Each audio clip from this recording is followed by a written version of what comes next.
Hi friends, నమస్తే. Welcome back to our channel Priscilla official. ఈరోజు ఈ వీడియోలో మన రెసిపీ వచ్చేసి చాలా టేస్టీగా ఉండే పచ్చి కారం ఎర్రపప్పు కూర అన్నమాట. చాలా బాగుంటుంది. చాలా సింపుల్ గా ఇంకా పర్ఫెక్ట్ గా ఎలా చేసుకోవాలో ఈ వీడియోలో చూద్దాం. ఈ రోజే ఇలా మీ ఇంట్లో వాళ్ళకి ట్రై చేసి పెట్టండి, చాలా ఇష్టపడి తింటారు. మరి రెసిపీని స్టార్ట్ చేసే ముందు మీలో ఎవరైనా కొత్తగా మా ఛానల్ ని చూస్తున్నట్లయితే please to like, share and subscribe. అలాగే పక్కనున్న బెల్ ని ప్రెస్ చేయడం వల్ల మేము వీడియో అప్లోడ్ చేసిన వెంటనే మీకు నోటిఫికేషన్ వచ్చేస్తుంది. మేము రోజు ఇలాంటి మంచి వీడియోస్ ని పోస్ట్ చేస్తూనే ఉంటాం. మీకు తెలిసిన ఫ్రెండ్స్ అండ్ ఫ్యామిలీ మెంబర్స్ కి మన వీడియోస్ ని షేర్ చేయండి. మీరు మాకు సపోర్ట్ చేయడం వల్ల మేము ఇలాంటి మరెన్నో వీడియోస్ తోటి మీ ముందుకు వచ్చేస్తాం. So stay tune and keep supporting. మరి రెసిపీని స్టార్ట్ చేద్దాం. వీడియోని ఎక్కడ స్కిప్ చేయకుండా చూడండి, అప్పుడే మీకు క్లియర్ గా అర్థమవుతుంది. ముందుగా స్టవ్ ఆన్ చేసి ఒక గిన్నెను పెట్టి నూనెను పోసి వేడెక్కిన తర్వాత కట్ చేసి పెట్టుకున్న ఉల్లిపాయ ముక్కల్ని వేసి ఒకసారి కలుపుకొని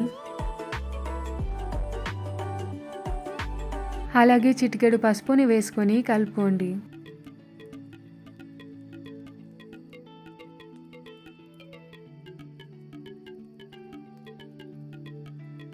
ఇప్పుడు హాఫ్ స్పూన్ వరకు అల్లం వెల్లుల్లి పేస్ట్ వేసి పచ్చివాసన పోయేంత వరకు ఫ్రై చేసుకోండి.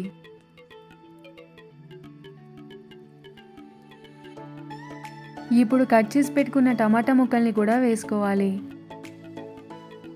రుచికి సరిపడా ఉప్పును వేసుకొని కలుపుకున్న తర్వాత 1 నిమిషం పాటు ఫ్రై చేసుకోండి.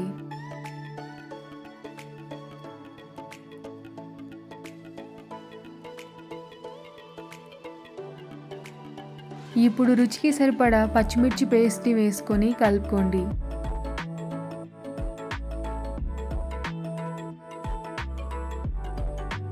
తరువాత ఒక అరగంట సేపు నానబెట్టి పెట్టుకున్న ఎర్రపప్పుని కూడా వేసుకొని కలుపుకోవాలి. ఇప్పుడు మిక్సీ జార్లో మిగిలిపోయి ఉంటుంది కదండి పచ్చిమిర్చి పేస్ట్, అందులోనే కొద్దిగా వాటర్ని వేసి కలుపుకొని ఇందులోకి వేసేసుకోవాలి. తరువాత పైనుంచి కొత్తిమీరను వేసుకొని